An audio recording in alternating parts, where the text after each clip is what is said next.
اور اس کا مقصد نہ صرف دل کے امراض سے آگاہی ہے بلکہ اس کے امراض سے بچاؤ کے لیے جو ضروری تدابیر ہیں اس کے بارے میں پبلک کو آگاہ کرنا ہے۔ جیسے کہ آپ سب لوگ جانتے ہیں کہ دل کی بیماری اس وقت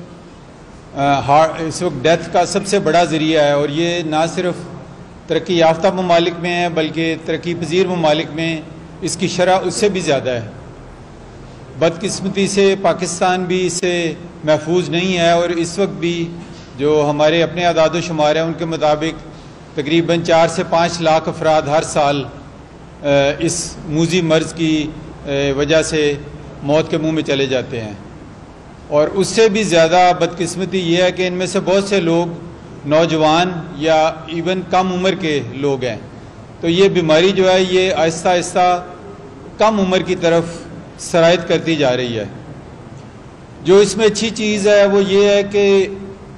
80% جو یہ بیماری ہے یہ پریونٹیبل ہے۔ اس کا مطلب یہ ہے کہ ہمارے اپنے ہاتھ میں ہے کہ ہم اس کو روک سکتے ہیں، اور اس کے لیے صرف ہمیں اپنی طرز زندگی میں کچھ بنیادی تبدیلیاں کرنے کی ضرورت ہے، جو کہ کوئی بہت ایکسپینسو یا کوئی بہت مشکل نہیں ہے۔ اور موٹے الفاظ میں اگر اس کو کہیں تو وہ یہی ہے کہ سادہ طرز زندگی، جو کہ اسلام میں بھی جس کے بارے میں کہا گیا ہے اور جس سے ہم دور ہوتے جا رہے ہیں، اور جو اس بیماری کے بڑھنے کی ایک وجہ بنی ہے۔ اس کا مطلب یہ ہے کہ ایک جو چند چیزیں جن کا خیال رکھنا ہے وہ اپنا وزن ہے، وزن نہ بڑھنے دیں۔ دوسری چیز اپنے بلڈ پریشر اور شوگر اور کولیسٹرول، یہ 3 چیزیں کوشش کریں کہ اپنے جو نوجوان ہیں وہ نوجوانی کی عمر سے ان کی اسکریننگ شروع کروائیں، اور کم از کم سال میں ایک دفعہ یہ سمپل چیزیں ضرور کروا لیں۔ اس سے بر وقت تدارک سے آپ بہت سی بیماریوں سے بچ سکیں گے۔ جو طرز زندگی میں تبدیلی ہے اس میں جب وزن کا خیال رکھنے کا کہا گیا تو اس کے ساتھ سادہ غذا اور کثرت سے پھل اور سبزیوں اور دالوں کا استعمال، جس کا مطلب ہے گوشت کم، تلی ہوئی چیزیں کم، bakery, fast food, pizza, burger, bun, یہ سب چیزیں سے دور رہنا ہے، نمک کم استعمال کرنا ہے، اور اس کے ساتھ کم از کم کوشش کرنی ہے کہ ہفتے میں 5 دن 1 گھنٹہ آپ کم از کم سیر کریں، چاہے کسی بھی جگہ پہ، اگر آپ کے قریب کو پارک ہے وہاں جو کر لیں، اگر آپ کسی جم کے ممبر ہیں وہاں جا کے ایکسرسائز کریں۔ یہ چیزیں اگر آپ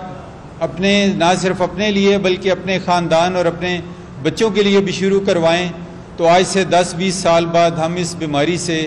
کسی حد تک چھٹکارا پا سکیں گے، کیونکہ یہ مغربی ممالک نے یہ دکھا دیا ہے کہ ان چیزوں کے اوپر کام کرنے سے اس بیماری کا زور کم کیا جا سکتا ہے، اور یہ ایک پریونٹیبل ڈیزیز ہے۔ تو اس لیے ہمیں کوشش کرنی چاہیے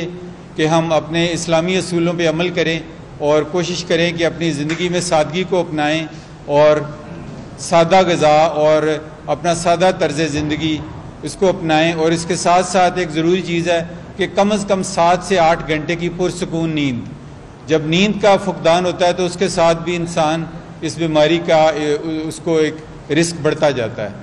تو میرا یہی پیغام ہے کہ ان بنیادی اصولوں پہ عمل کر کے آپ اس بیماری سے بچ سکتے ہیں۔ شکریہ۔ پہلے جیسے ہم لوگ ڈالڈا گھی استعمال کرتے تھے، اس کے بعد انہوں نے ایڈیبل آئل آئے،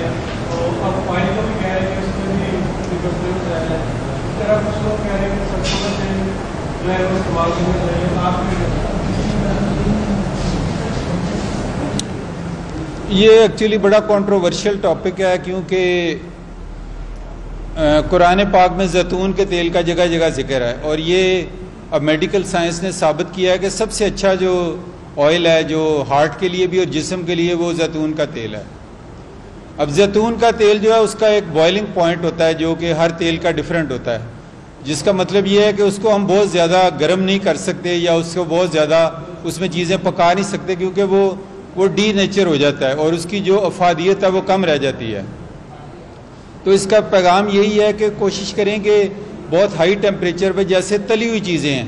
یہ بہت ہائی ٹیمپریچر پہ بنتی ہیں، تو اس میں جو بھی تیل یوز کریں گے نا وہ اس کی کمپوزیشن بجائے فائدے کے وہ نقصان میں جائے گی۔ تو اس کے مطلب اب یہ ہے کہ اس کا متبادل کیا ہے، چونکہ زیتون کا تیل نہ صرف مہنگا ہے بلکہ ہر جگہ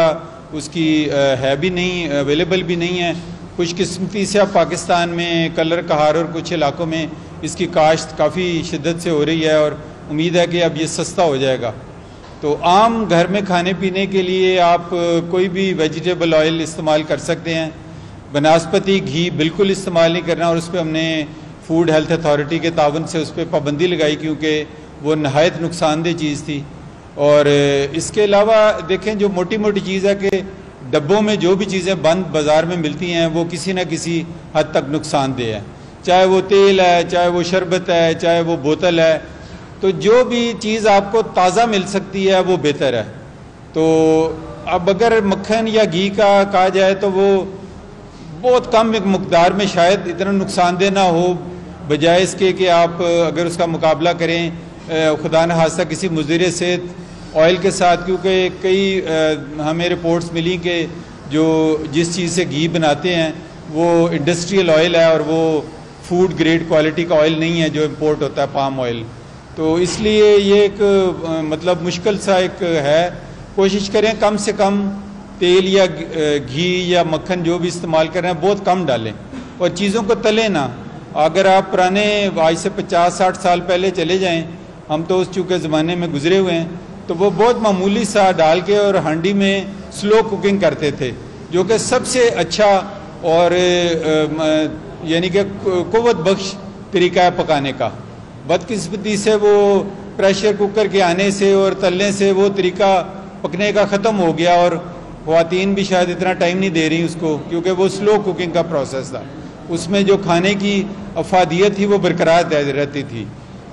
تو اس لیے یہ مطلب اس کا مختصر سا حل ہے، لیکن میرے ساتھی جو ہے شاید اور روشنی ڈال سکیں، کیونکہ یہ بڑا اہم ٹاپک ہے اور ہر ایک کو افیکٹ کرتا ہے۔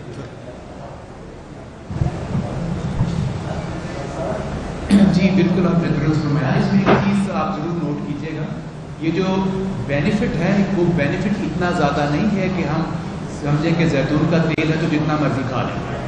تو اگر آپ اس کی تعداد 20 سے 25% زیادہ کر دیں گے تو وہ اتنا ہی ہارمفل ہو جائے گا۔ سو دیکھنے والی بات یہ ہے کہ آپ کی فزیکل ایکٹیویٹی سارے دن میں کتنی ہے، اور آپ کی دن میں آپ کی کیلریز کی ریکوائرمنٹ کتنی ہے، کتنے حرارے چاہیے آپ کو۔ اگر آپ کو 1600 یا 1800 کیلری جسے ہم کہتے ہیں اس قسم کی ڈائٹ چاہیے، تو اس میں سے آپ نے 3 پورشن کرنے ہیں۔ کتنا آپ فیٹ لے سکتے ہیں، کتنا کاربوہائیڈریٹ لے سکتے ہیں، ٹھیک ہے جی، اور کتنا پروٹین لے سکتے ہیں۔ جو حصہ فیٹ کا آتا ہے اس میں سے انسیچوریٹڈ فیٹ جیسے کہ ندیم صاحب نے بتایا وہ پریفریبل ہے، جیسے زیتون کا تیل، لیکن جو ان کا بینیفٹ ہے وہ مارجنل ہے۔ اس کے مقصد یہ نہیں ہے کہ آپ جتنا چاہیں اتنا لے لیں، تو آپ نے اعتدال رکھنا ہے اور اپنی ضرورت کے حساب سے خوراک لینی ہے۔ اگر آپ کا وزن بڑھ رہا ہے تو آپ اپنی خوراک سے